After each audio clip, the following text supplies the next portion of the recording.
Hello students, good morning all of you. Today we are doing our chapter 19 Abdul in the Garden. Now the name of the chapter is Abdul in the Garden.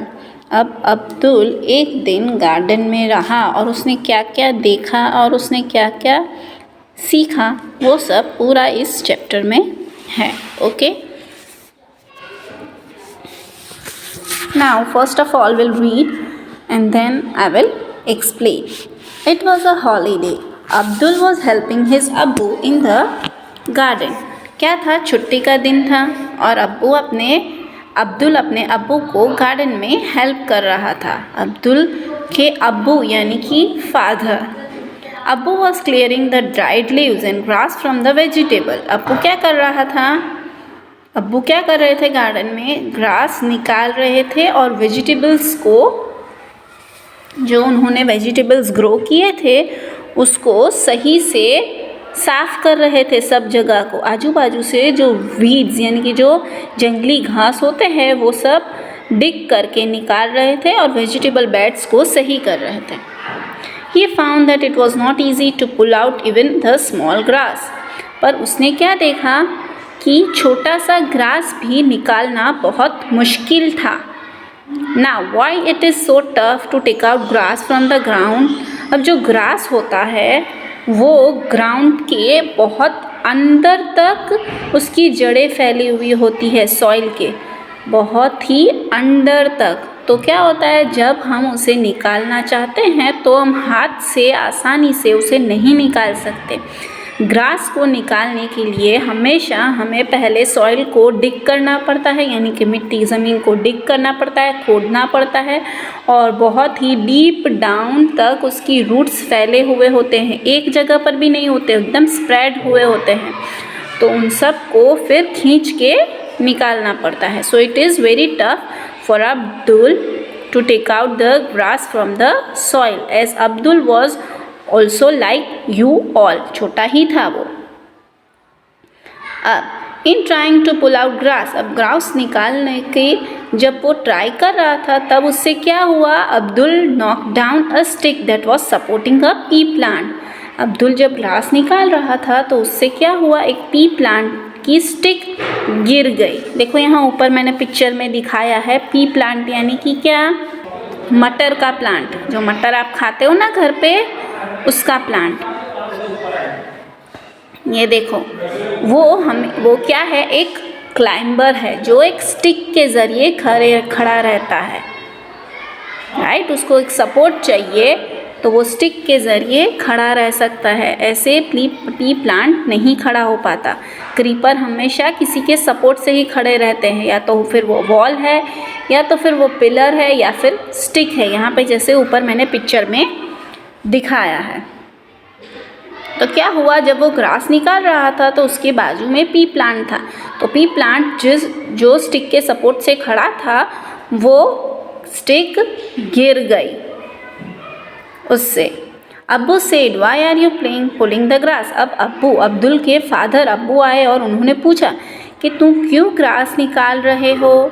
The roots of the grass are very strong. जैसे मैंने बताया कि grass के roots बहुत strong होते हैं.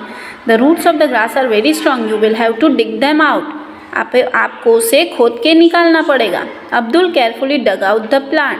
फिर क्या किया, अब्दुल ने प्लांट को डग किया यानी कि खोदना शुरू किया. He then saw that the roots of the grass plants were longer and much more spread out than the part of a plant above the ground. अब उसने क्या देखा कि जब उसने डिग किया, जब उसने खोदना चालू किया तो ग्रास का जितना पोर्शन ऊपर था उससे कहीं ज़्यादा सॉइल के अंदर था और उस वजह से वो बहुत ही स्ट्रॉन्ग था. जो ग्रास के जो रूट्स होते हैं वो सॉइल को ज़मीन के अंदर से बहुत ही टाइटली पकड़े हुए होते हैं, जिस वजह से अगर आप उसे हाथ से निकालो तो वो नहीं निकलता. उसे डिग करके खोद के फिर ही निकालना पड़ता है.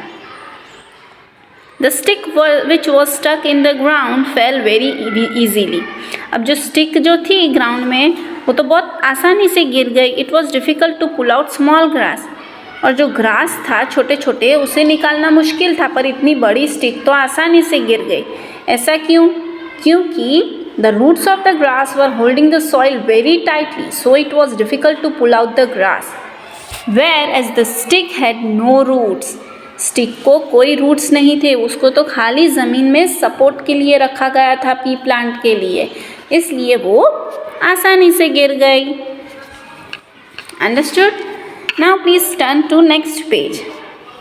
Abdul has more questions. Abdul को अब बहुत सारे क्वेश्चंस थे. Nowadays Abdul keeps thinking about all kinds of plant. अब अब्दुल बहुत सारे प्लांट्स के बारे में सोचता रहता था. Look at the picture below and find out which of these plants are root. अब इनमें से कौन सा रूट है? तो रूट कौन से हैं? एक तो है carrot. See, carrot is a root. Then this is शलगम, radish and beetroot. This 4 are roots जो ज़मीन के अंदर ग्रो करते हैं, बाहर हमें नहीं दिखते. ये सारे रूट वेजिटेबल्स ज़मीन के अंदर ग्रो करते हैं, तो they are roots of the plant. Okay.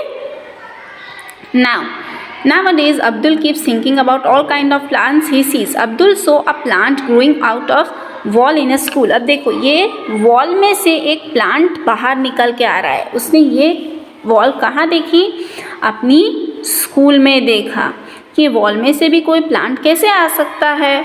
How deep must the roots of this plant be. अब उसने ये सोचा कि इसके रूट्स भी कितने डीप होंगे, तो इसको पानी कैसे मिलता होगा.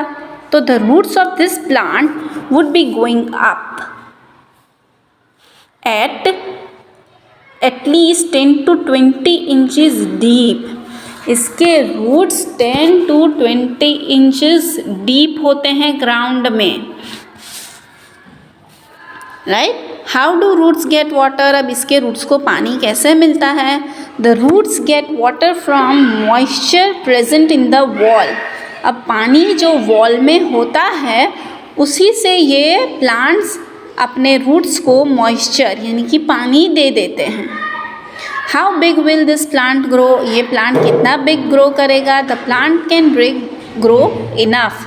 ये चाहे जितना भी बड़ा हो सकता है. What will happen to the wall. अब वॉल को क्या होगा. If this plant is not removed then it will cause cracks and finally break the wall. अगर प्लांट को ये वॉल से निकाला नहीं गया तो क्या होगा कि प्लांट्स के हेमिनेस की वजह से वॉल टूट सकती है, उसमें क्रैक हो सकती है या फिर फाइनली टूट के गिर जाएगी. अब ये कौन सा प्लांट है. तो ये प्लांट है पीपल का. अब आप लोग ये भी सोच रहे होंगे कि पीपल का प्लांट यहाँ पे इसका सीड कैसे आया. तो मोस्ट ऑफ द टाइम्स क्या होता है कि बर्ड्स होते हैं जो अपनी बीक में छोटे छोटे सीड्स को फ्रूट्स खाते हैं, फिर उसके सीड्स उनके बीक में ही रह जाते हैं, तो वो बीक कहीं यहाँ वहाँ कहीं पे भी गिरा देती है. तो ऐसे ही पीपल प्लांट का भी सीड होगा, किसी बर्ड ने खाया होगा और यहाँ वहाँ कोई वॉल पे उसने गिरा दिया और उस वजह से ये वॉल पे पीपल का प्लांट ग्रो करने लगा. अंडरस्टूड बच्चों. For this session this much only. In next part will do next session. Till then bye and have a nice day.